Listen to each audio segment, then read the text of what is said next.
Hello students, मैं हूं पवन कुमार और आप देख रहे हैं स्लाइसिंग साइंस। जैसा कि मैंने पहले एक वीडियो बनाई थी जिसमें मैंने एमवीपीपी यानी मुख्यमंत्री विज्ञान प्रतिभा परीक्षा जो कि 2024 में अभी होने वाली है उसके फॉर्म्स के बारे में बताया था। और मैंने कहा था कि मिड टर्म कंप्लीट होने के बाद मैं इस एग्ज़ाम के प्रीवियस पेपर से पूछे गए क्वेश्चंस को भी डिस्कस करूंगा ताकि आप लोगों को पता लग सके कि क्वेश्चंस किस टाइप के पूछे जाते हैं। पहले एक बार देख लेते हैं कि इस पेपर का पैटर्न क्या आता है। इसमें दो पार्ट आते हैं, part one part two. Part one के 100 क्वेश्चंस होते हैं और पार्ट टू में भी 100 क्वेश्चंस होते हैं। जो पहले 100 क्वेश्चन होते हैं वो होते हैं मैट के, मेंटल एबिलिटी टेस्ट के। इसके अंदर मोस्टली आपको रीजनिंग के क्वेश्चंस देखने को मिलेंगे। रीजनिंग से साथ साथ कुछ कंसेप्ट्स मैथ्स के भी उसमें लगेंगे। दूसरे पार्ट में क्या आएगा वो है सेट का, जिसमें 100 क्वेश्चंस होंगे, 101 से 200 तक। इन 100 क्वेश्चंस में क्या पूछे जाएंगे, एक तो पूछेंगे सोशल साइंस, दूसरे कुछ क्वेश्चंस पूछे जाएंगे साइंस से, और मैथ्स के भी 25 से 30 क्वेश्चंस इसमें पूछे जाते हैं। इस तरह से आपको 200 क्वेश्चंस करने पड़ेंगे जो कि 200 मार्क्स के होंगे और आपको टोटल टाइम दिया जाएगा 3 घंटे 20 मिनट का। इन 3 घंटे 20 मिनट में आपको इन 200 क्वेश्चंस को सोल्व करना है। ये क्वेश्चंस मोस्टली 8th और 9th की एनसीईआरटी से ही लिए जाते हैं। ये कंप्लीट पीडीएफ 200 क्वेश्चंस की मैं अपने टेलीग्राम चैनल पे डाल दूंगा और चैनल मैंने जो बनाया है उसका नाम है स्लाइसिंग साइंस विद पवन कुमार। तो आप उस चैनल पर जाकर इस पूरी की पूरी पीडीएफ को देख सकते हैं। आज इस वीडियो में हम केवल 10 क्वेश्चंस को देखेंगे, लेकिन जो नेक्स्ट वीडियोज आएंगी वो थोड़ी सी लंबी रहेंगी जिसमें ज़्यादा क्वेश्चंस को हम कवर करेंगे। तो चलिए स्टार्ट करते हैं क्वेश्चन नंबर 1 के साथ। फर्स्ट क्वेश्चन में पूछा गया है कि x square plus y square plus x y upon x cube minus y cube की वैल्यू क्या है। यहाँ देखें, इसमें हमें दो चीज़ें दे रखी हैं। एक दे रखी है x इज इक्वल टू 19 और y की वैल्यू दे रखी है 18। तो x की वैल्यू जब 19 है, y की वैल्यू 18 है, इसको सोल्व डायरेक्ट मत करना। इसकी वैल्यू यहाँ रख के मत देखना कि x की जगह पर आप 19 रख दो, y की जगह पर 18 रख दो और तब आप सोल्व करोगे तो काफ़ी टाइम लग जाएगा। तो इसमें हम यूज करेंगे फॉर्मूले का। इसमें क्या देखेंगे कि हम इसकी बजाय हमें पता है कि x cube minus y cube का फॉर्मूला होता है x minus y x square plus y square plus x y. तो अब हम इस फॉर्मूले को इसमें रखेंगे। जब हमने इस फॉर्मूले को इसमें रखा तो हमें क्या मिला, ऊपर है x square plus y square plus x y upon इसकी जगह पर ये फॉर्मूला रख दिया। अब हम देखेंगे कि ये ऊपर वाली टर्म नीचे वाले से कट गई, तो इस कंप्लीट टर्म की बजाय हमें मिल गया है 1 अपॉन एक्स माइनस वाई। अब वैल्यू क्या निकालनी है, x इज इक्वल टू 19 और y इज इक्वल टू 18। ऊपर है 1, x की जगह पर रख दो 19, y की जगह पर रख दो 18। 1 अपॉन 1 आंसर आ गया 1। तो इस तरह से हमारा पहले का आंसर हो जाएगा 1। अब क्वेश्चन नंबर 2 में क्या पूछा गया है। क्वेश्चन नंबर 2 में हमें सिंप्लीफाई करना है इस फ्रैक्शन को। ये दे रखी है मिक्स्ड फ्रैक्शन। अब मिक्स्ड फ्रैक्शन में क्या होता है पहले उसको समझ लेते हैं।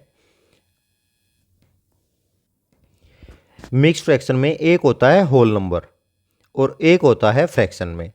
अब 1.5 को ऐसे लिखा जाता है, 2.5 को ऐसे लिखा जाता है, 3.5 को ऐसे लिखा जाएगा। अगर 5 से ही 3/4 लिखना हो तो उसे हम इसे ऐसे लिखेंगे। इसे हिंदी में बोलते हैं मिश्रित भिन्न। तो 1.5 को तोड़ेंगे, अगर ब्रेकआउट करेंगे तो कैसे लिख सकते हैं हम, तो इसको हम ऐसे लिख सकते हैं 1 प्लस हाफ। 2.5 को कैसे लिखेंगे 2 प्लस हाफ। 3.5 को कैसे लिखेंगे 3 प्लस हाफ। 5 एंड 3/4 को क्या लिखेंगे 5 प्लस 3/4। इसी तरह अगर हमें कोई कहे कि 888 सही 1/7 को तोड़ के बताओ, तो आप कैसे लिखोगे 888 प्लस 1/7। तो आपको अब समझ में आ जाएगा कि इस फ्रैक्शन को आप किस तरह से सोल्व करने वाले हैं। अगर हम इसमें 888 1/7 में इन सब को जोड़ें तो इसको मैं इस तरह से लिख सकता हूँ। जब मैं इसको इस तरह से लिखूँगा तो मैं देखूँगा कि इसमें 888 6 बार आया हुआ है, 1 2 3 4 5 6। तो 6 बार 888 को जोड़ना है और बाकी जो फ्रैक्शन में है इनको जोड़ना है। 1/7, 2/7, 3/7, 4/7, 5/7 और 6/7। तो मैं 6 बार 888 को जोड़ने की बजाय अगर मैं सीधा 888 को 6 से गुना कर दूं तो हमारा सवाल और आसान हो जाएगा। तो मैंने 888 को तो सोल्व कर लिया इस तरह से। बाकी अब बचा हुआ है 1/7 वाला सिस्टम, मतलब फ्रैक्शन वाला सिस्टम। तो इसमें मैं क्या करूँगा, 1/7 में बाकी फ्रैक्शन जोड़ दूंगा। 3/7, 4/7, 5/7 और 6/7। जब मैं इनको जोड़ूंगा तो क्या आएगा कि इसमें एलसीएम ले लिया 7 और इन सब को जोड़ूंगा तो आएगा 21। और इसमें हमें क्या जोड़ना है, इनकी मल्टीप्लाई। जब इसकी मल्टीप्लाई करूंगा तो आंसर में क्या आने वाला है, 5328।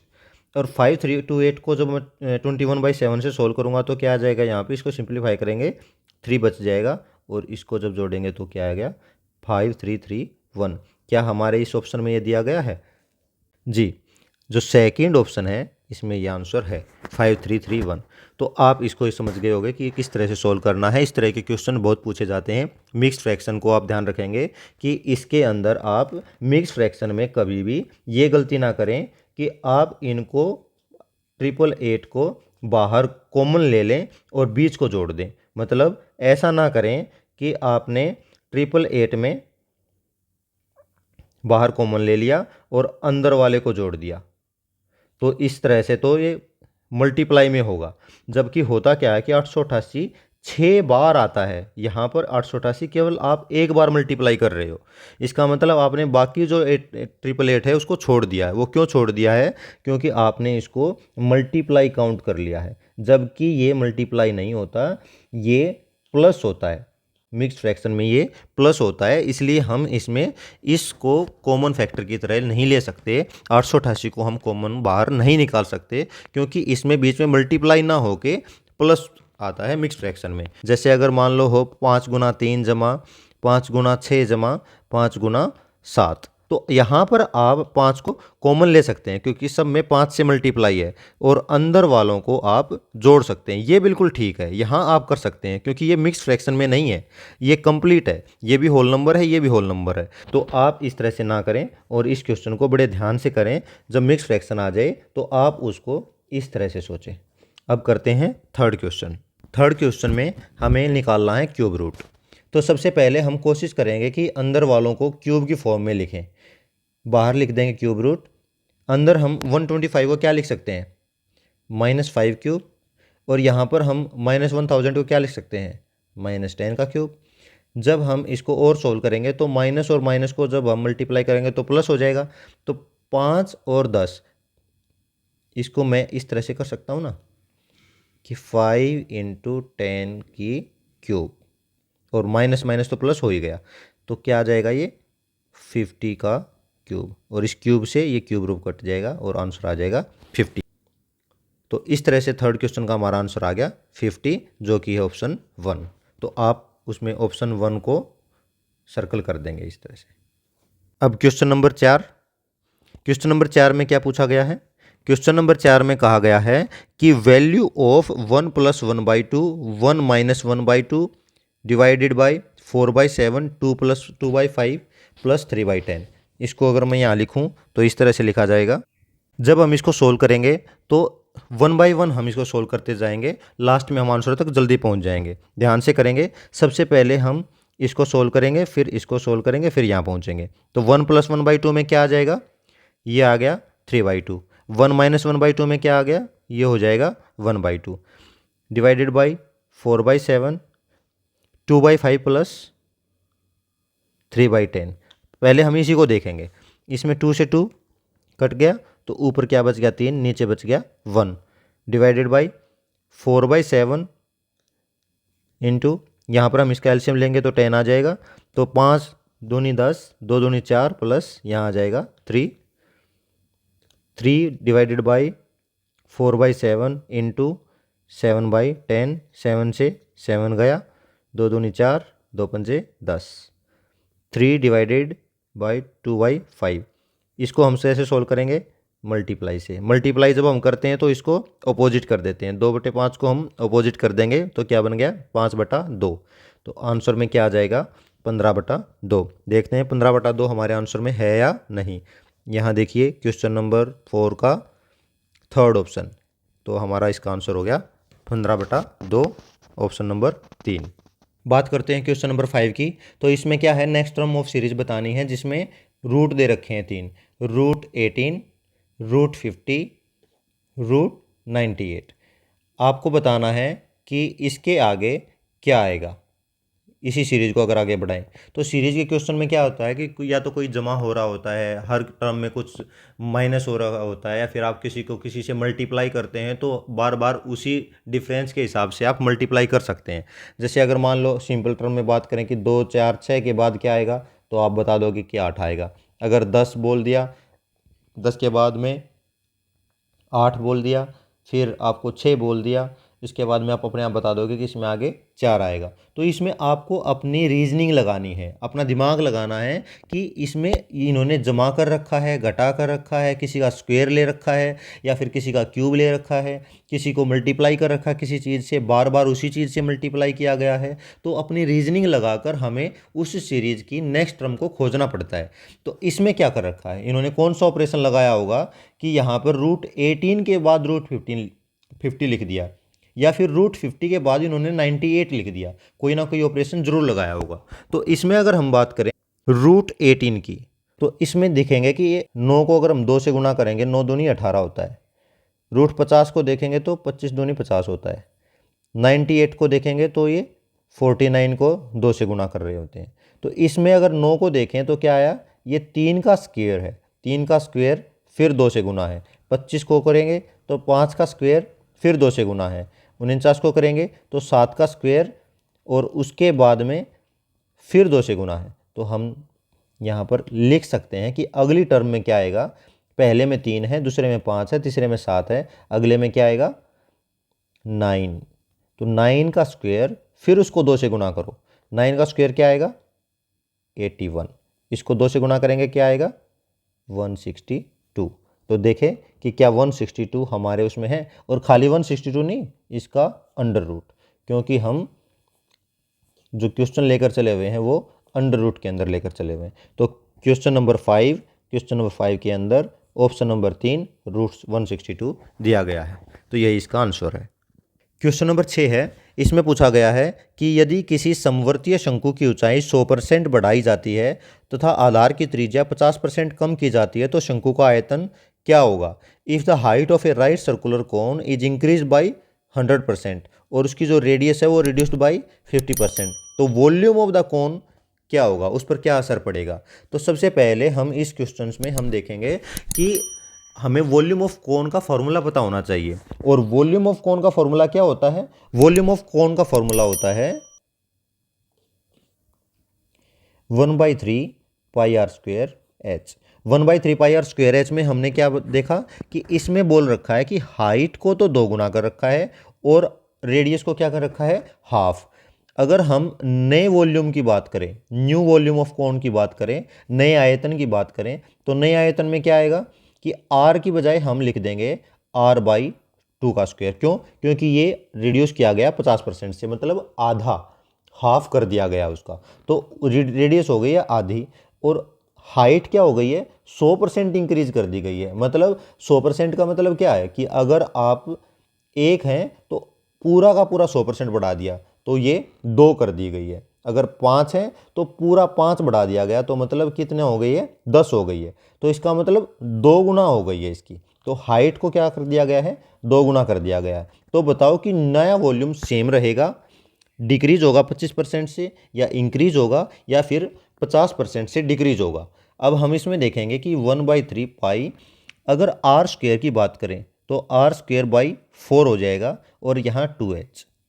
अब 2 से इसको काटेंगे तो क्या आएगा 2। तो क्या आ गया ये 1/3 पाई r²/2 into h।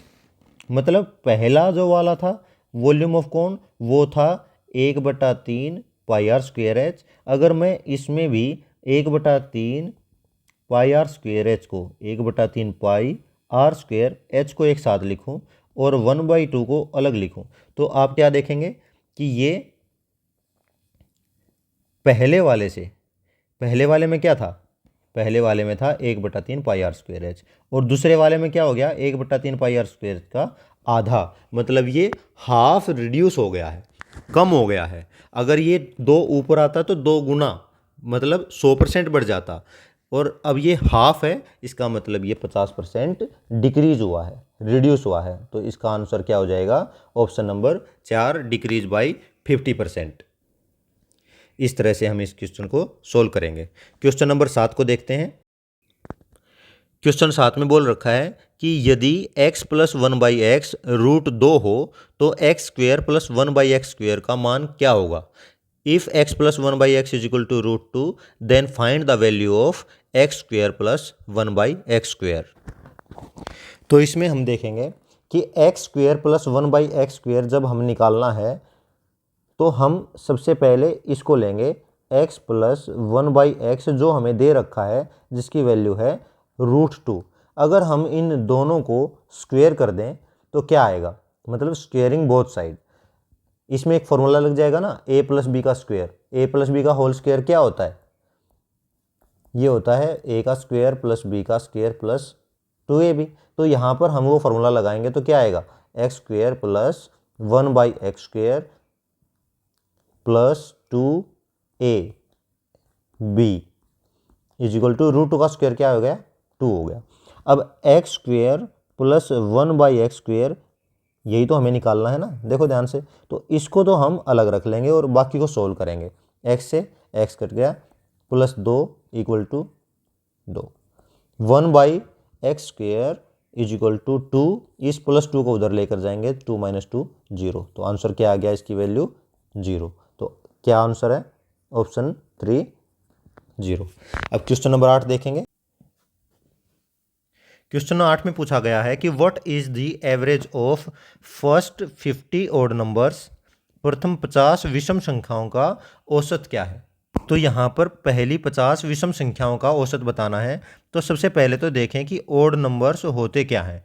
Odd numbers कौन से होते हैं, 1 3 5 7, और इवन नंबर क्या होते हैं, 2 4 6 8। ऐसे ही पहले 50 ऑड नंबर और पहले 50 इवन नंबर दोनों मिलकर क्या बनाते हैं, 1 से 100। 1 से 100 की अगर काउंटिंग देखें तो इसमें क्या मिलेंगे आपको, 50 ऑड नंबर मिलेंगे और 50 मिलेंगे इवन नंबर। तो पहले 50 ऑड नंबर कहाँ से कहाँ तक मिलेंगे, आपको 100 मिलेगा तो 50वां नंबर क्या है, इवन नंबर है। तो यहाँ से इससे पहले वाला जो नंबर होगा वो 50th ऑड नंबर होगा। तो इसका मतलब जो लास्ट टर्म होगी हमारी ऑड नंबर की वो होगी 99। तो पहली टर्म क्या है, पहली टर्म है 1, और जो लास्ट टर्म होगी 99। अब एवरेज निकालना है हमें पहले 50 ऑड नंबर्स का। तो एवरेज का फॉर्मूला क्या होगा, first number plus last number upon 2। First number क्या है, फर्स्ट नंबर है 1, लास्ट नंबर क्या है 99 अपॉन 2, 100/2, ये आ गया 50। तो हमारा आंसर हो जाएगा 50। ये है आंसर क्वेश्चन नंबर 8 का, ऑप्शन नंबर 3 50।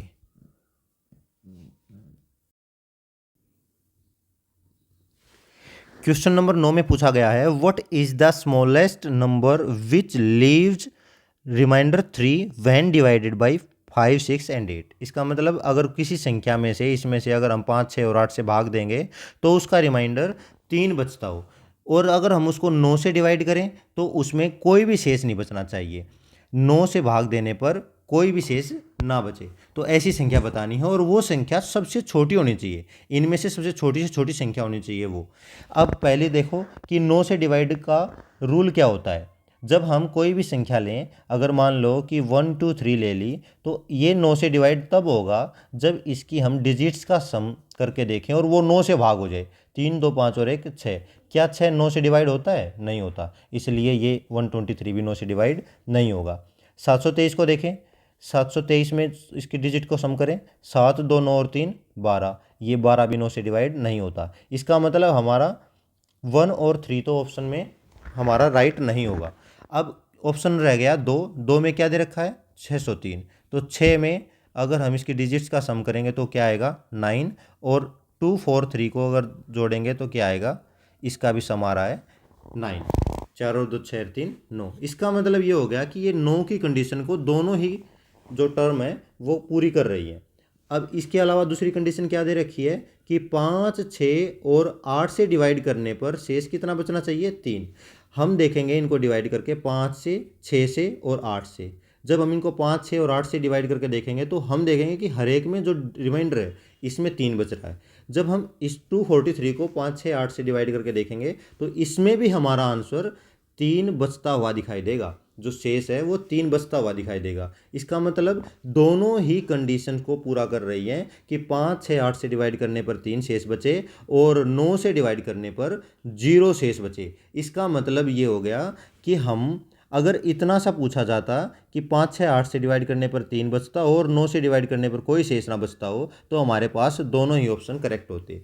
इन्होंने क्वेश्चन में क्या पूछ रखा है, वो छोटी से छोटी संख्या होनी चाहिए। इसका मतलब 603 और 243 में से जो सबसे छोटी संख्या है वही हमारा आंसर है, और वो है 243। इस तरह से ऑप्शन नंबर 4 243 हमारा आंसर हो जाएगा। इस क्वेश्चन को सोल्व हम एक और मेथड से कर सकते हैं। इसमें क्या बोल रखा है, इसमें बोल रखा है कि 5, 6 और 8 में डिवाइड करने पर 3 शेष बचे।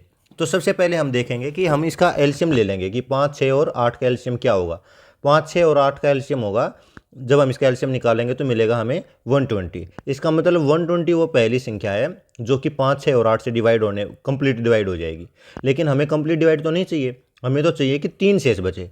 तो सबसे पहले तो हम इसके मल्टीपल देंगे। इसके मल्टीपल क्या देखेंगे कि अगर मान लो हमें 5 का मल्टीपल करना है तो 5 होगा, 5 गुना 1, 5 की टेबल क्या होगी 5 गुना 2 10, 5 3 15। जितना हम आगे बढ़ते जाएंगे तो हमें नेक्स्ट टर्म मिलती जाएगी जो 5 से डिवाइड होती हो।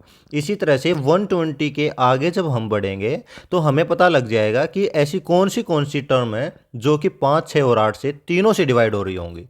तो हम इस तरह से आगे जा सकते हैं। 120, 240, 360, ये तीनों चारों पांचों इसकी टेबल को आगे आप कितनी भी आगे बढ़ा सकते हैं, वो सब टर्म ऐसी होंगी जो 5, 6, 8 से कंप्लीट डिवाइड हो रही होंगी। तो सबसे पहले हम देखें कि 120 में अगर हम 3 जोड़ें जो कि शेष बच रहा है, 120 में जितना शेष था वो जोड़ दिया तो क्या बन गया, तो पहली स्मॉलेस्ट टर्म क्या होगी, वो होगी 123 जो कि 5, 6, 8 से कंप्लीट डिवाइड होती हो। लेकिन उन्होंने एक कंडीशन दे रखी है कि वो 9 से भी कंप्लीट डिवाइड होनी चाहिए, वो हमारा आंसर होगा। तो क्या 123, देखो ऑप्शन में 123 दे रखा है, ध्यान से देखेंगे यहाँ 123 ऑप्शन में दे रखा है। लेकिन यहाँ कंफ्यूज नहीं होना है क्योंकि ये 9 से डिवाइड नहीं होता। इसको आप डिजिट सम करो, इसकी डिजिट्स को जोड़ो, 3 2 5 और 1 6। क्या 6 9 से डिवाइड हो सकता है, नहीं हो सकता। तो 123 9 से डिवाइड नहीं होगा, इसलिए 123 इसका आंसर नहीं होगा। अब इसकी अगली टर्म देखो, 120 से अगली टर्म कौन है जो 5, 6, 8 से डिवाइड हो जाएगी, वो है 240। तो 240 में जब 3 जोड़ोगे तो क्या आएगा 243। तो ये वो टर्म ऐसी है जो 5, 6 और 8 से डिवाइड करने पर क्या देगी, 3 शेष देगी। और अगर हम इसको 9 से डिवाइड करने की डिविजिबिलिटी रूल लगाएं तो क्या होगा, 4 और 3 7 और 2 9। इसका मतलब ये 9 से भी पूरा डिवाइड हो रहा है। तो हमारा जो आंसर हो जाएगा वो हो जाएगा 243 ऑप्शन नंबर 4। क्वेश्चन नंबर 10 में हमें मिसिंग टर्म छांटनी है। मिसिंग टर्म के लिए क्या दे रखा है इन्होंने, एक दे रखा 24, यहाँ दे रखा 8 और नीचे दे रखा 3, 74, 38, 8 और यहाँ पर ये है हमारा क्वेश्चन जिसका हमें आंसर देना है। देखिए ये जो क्वेश्चन है ये जनरली आपके स्कूल में नहीं पढ़ाए जाते, क्लास में नहीं पढ़ाए जाते। तो ये जो रीजनिंग के क्वेश्चन है ये आप थोड़ा सा इनमें पैटर्न को खोजने की कोशिश करें और इन पैटर्न्स को अपने दिमाग में ही कैलकुलेट करने की कोशिश करें ताकि जल्दी आंसर निकले। इसमें कोई भी ऑपरेशन लग सकता है, कोई एक सिंपल तरीका नहीं होता कि एक ही तरीके से आप इसको सोल्व कर सकते हैं। जैसे कि इसमें अगर हम देखें, इसमें 24, 18 और 3 किसी एक पैटर्न से जुड़े हुए हैं, ऐसे ही वही पैटर्न सेम इसमें लगा हुआ होगा। ले आप ध्यान रखें कि जिस पैटर्न को आप इसमें लगाएं, अगर सबको जोड़ रहे हैं घटा रहे हैं तो जो भी पैटर्न आप लगाकर किसी भी तरीके से इन दो आंसर तक पहुँचें वही सेम तरीका इस पर लागू होना चाहिए, कोई अलग नहीं होना चाहिए। तो अब 24 और 18 और 3 में अगर हम देखें तो इसमें एक ऑपरेशन लग जाता है कि अगर हम इनकी डिजिट को यहाँ भी सम करके देखें तो 2 + 4 और 1 + 8 तो क्या आ जाएगा, ये आ गया 6 और 8 + 1 कितना आ गया 9। अब इन दोनों को जोड़ो, 9 और 6 को भी जोड़ो, क्या बन गया 15। अब जो भी इसमें आंसर आ रहा है इसको अगर हम 2 से गुना करें तो कितना बन गया 30।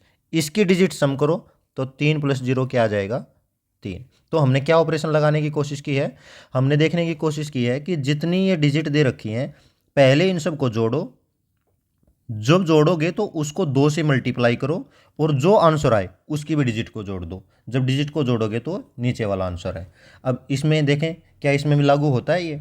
इसमें देखा तो हमने क्या पाया कि यहाँ है 7 और 4 11, यहाँ 8 और 3 11, इन दोनों को जोड़ोगे तो क्या आ गया 22। तो मल्टीप्लाई करो इसको 2 से, 22 को 2 से मल्टीप्लाई करो कि क्या आ गया 44। 44 में अब डिजिट को जोड़ दो, 4 + 4 क्या आ गया 8। तो यहाँ भी हमारा ये पैटर्न फिट हो रहा है।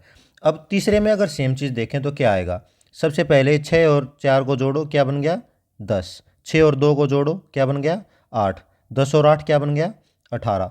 अब इस 18 को 2 से गुना करो, 18 को 2 से गुना करोगे तो क्या आंसर आ गया 36। अब इन 36 के डिजिट सम करो, 3 + 6 आंसर क्या आ जाएगा 9।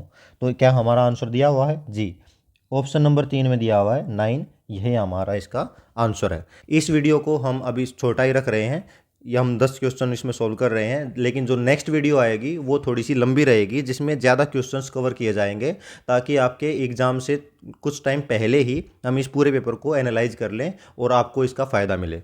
तो बने रहिए स्लाइसिंग साइंस के साथ, मिलते हैं नेक्स्ट वीडियो में जल्दी ही। Thank you very much. जय हिंद, जय Bharat, keep learning with Slicing science.